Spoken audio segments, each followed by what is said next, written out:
जय Hind. Scattering bye atmosphere हो गया, 3 अलग अलग एग्जाम्पल्स देख चुके हैं।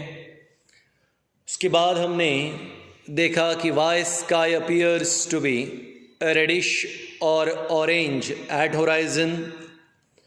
और बेटा अब जो टॉपिक आना चाहिए था वो टॉपिक था why sky appears to be blue. Why sky appears to be blue, पर इसके डिटेल एक्सप्लेनेशन और रेनबो के एक्सप्लेनेशन मुझे लगा कि एक क्लासरूम प्रोग्राम में ही होने चाहिए, इसलिए 2 question, explain formation of rainbow और दूसरा why sky appears to be blue, ये दोनों भी क्लासरूम प्रोग्राम में ही होंगे। ठीक है, रिमेंबर, हम छोड़ नहीं रहे, क्लासरूम प्रोग्राम में ही होंगे। आइए अब आगे बढ़ते हैं। अब यहाँ पे इस चैप्टर का जो आज मैं ले रहा हूँ टॉपिक, वो लास्ट टॉपिक रहेगा, scattering of light. 9th standard में सुना है तुमने, scattering of light by the particles of medium. Scattering of light by the particles of medium is called as Tyndall effect. आइए देखते हैं। हमारे पास एक यहाँ पे बीकर है और इस बीकर में मैंने ले लिया प्योर वाटर, पानी है। कैसा पानी है? Pure water. यहाँ पे है एक बल्ब यानी सोर्स, और सोर्स से लाइट निकल रही है। ऐसे 2 स्लिट रखे हैं ताकि एक्स्ट्रा लाइट को हम रोक पाए। सोर्स, यहाँ से लाइट निकल रहा है, लाइट हमारे लिए वाइट कलर का है। आप जानते हो white light itself is a combination of white light itself is a combination of 7 different colors। 7 colour जब एक साथ आएंगे तो वाइट बनेगा। इस प्रकार से सोर्स, वहाँ से लाइट निकलेगा वाइट कलर का और एक कॉन्वेक्स लेंस पे स्ट्राइक करेगा। जैसे ही वो कॉन्वेक्स लेंस पे स्ट्राइक करता है, लाइट रे यहाँ पर बेंड होकर पास होती हैं बीकर से, जिस बीकर में प्योर वाटर रखा है, पानी के अलावा कुछ भी नहीं। लाइट रेडिएशन पानी से बाहर निकलती है, दूसरे कॉन्वेक्स लेंस पे स्ट्राइक करती है। फाइनली कॉन्वेक्स लेंस पे स्ट्राइक करने के बाद वो कन्वर्ज होती हैं। आप जानते हैं convex lens is a converging lens, और स्क्रीन पे स्ट्राइक करेगी। सरप्राइजिंग, वेरी इंपॉर्टेंट, स्क्रीन पर एक स्पॉट तैयार होता है। स्क्रीन पर एक स्पॉट तैयार होता है। कौन सा? वाइट। कौन सी लाइट बल्ब से निकली? White light. कहाँ से पास हुई? Pure water. कहाँ पे स्ट्राइक की? स्क्रीन पर। और स्क्रीन पे कौन सा स्पॉट तैयार हुआ? वाइट। क्या पता चला इससे? अब देखो मैं लिख रहा हूं conclusion.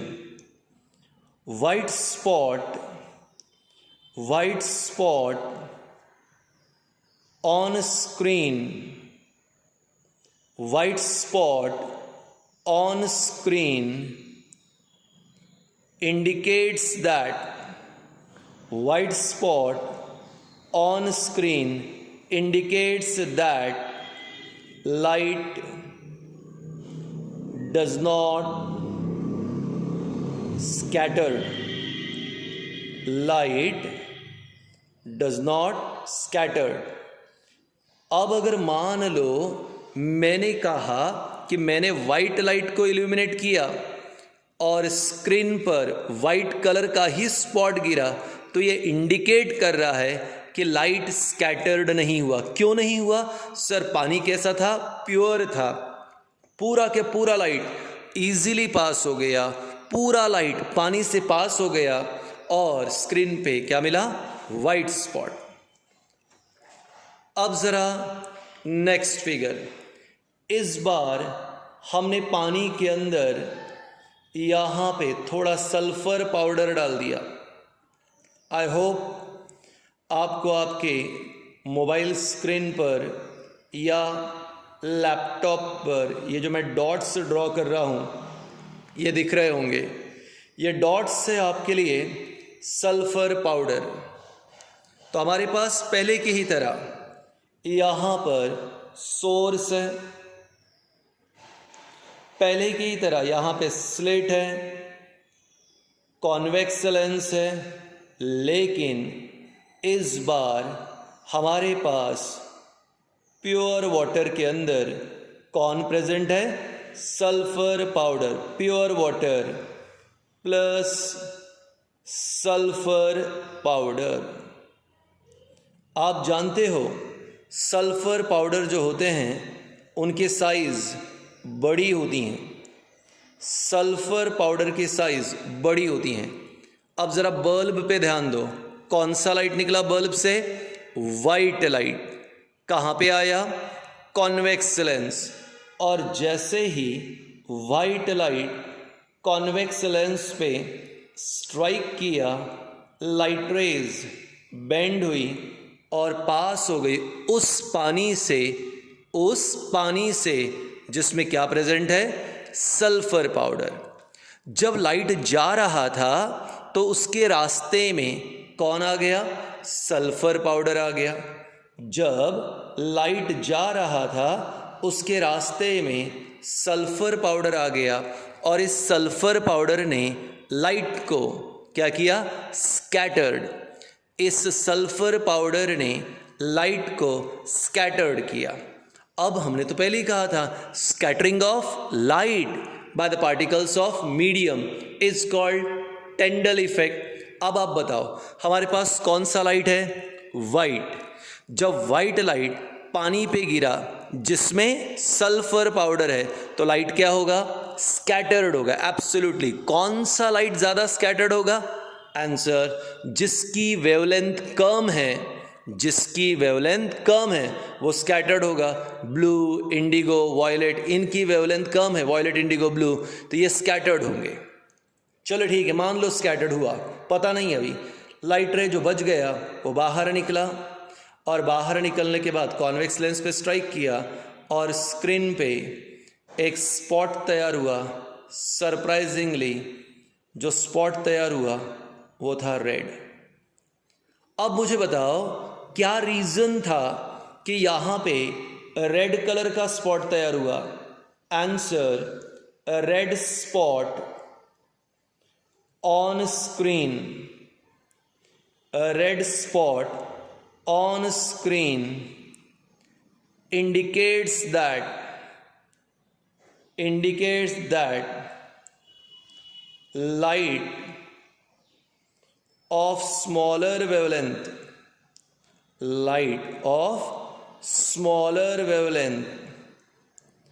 gets scattered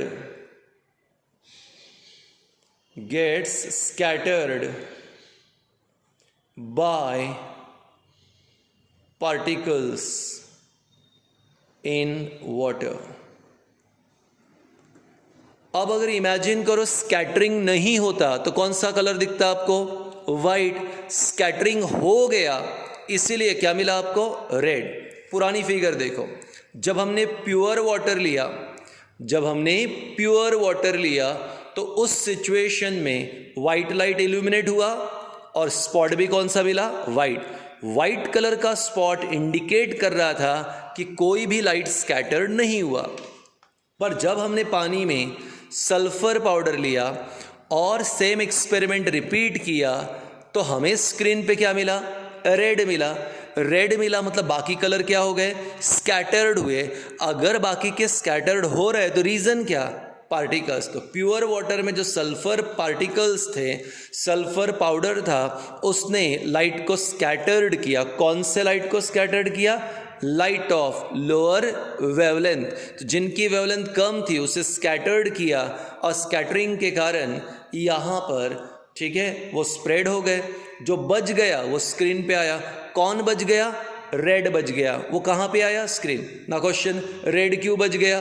sir red की वेवलेंथ ज़्यादा, और हम पहले ही जानते हैं more wavelength less scattering, less wavelength more scattering, ठीक है ना। आपको याद है ना वो हमने जो एक क्वेश्चन लिया था, why sky appears to be orange और रेडिश एट होराइजन, वहीं पे कहा कि जिसकी वेवलेंथ ज़्यादा उसका स्कैटरिंग कम, तो रेड की वेवलेंथ ज़्यादा है इसलिए स्कैटरिंग कम है, इसलिए वो कहाँ तक पहुँच गया? स्क्रीन तक पहुँच गया। जो पहुँचेगा वो दिखेगा। कौन पहुँचा? रेड पहुँचा, इसलिए स्पॉट कौन सा मिला? रेड। बाकी violet, indigo, blue, green, sir उनकी वेवलेंथ कम थी, क्या हो गए? वो स्कैटर्ड। किसके कारण? सल्फर पाउडर, इसलिए वो स्क्रीन तक नहीं पहुँचे, इसलिए अपना इफेक्ट नहीं दिखा पाए। तो ये रिप्रेजेंट करेगा कि अगर रेड स्पॉट है तो स्कैटरिंग हुआ, रेड नहीं है तो स्कैटरिंग नहीं। So scattering, spreading of particle by particles of medium, scattering, and scattering of particle, ठीक है, scattering of light by particles of medium, scattering of light by particles of medium is Tyndall effect। अब ध्यान से सुने, इस chapter में human आई, myopia, hypermetropia, presbyopia, myopia hypermetropia का difference, cataract, इसके अलावा हमारे लिए जो है यहाँ पे एटमॉस्फेरिक रिफ्रैक्शन और दूसरे पॉइंट्स क्लियर किए। दो नहीं बताए जो आगे हमारे लिए होंगे, आगे फ्यूचर में हम देखेंगे, ठीक है, लेकिन क्लासरूम प्रोग्राम में। Thank you.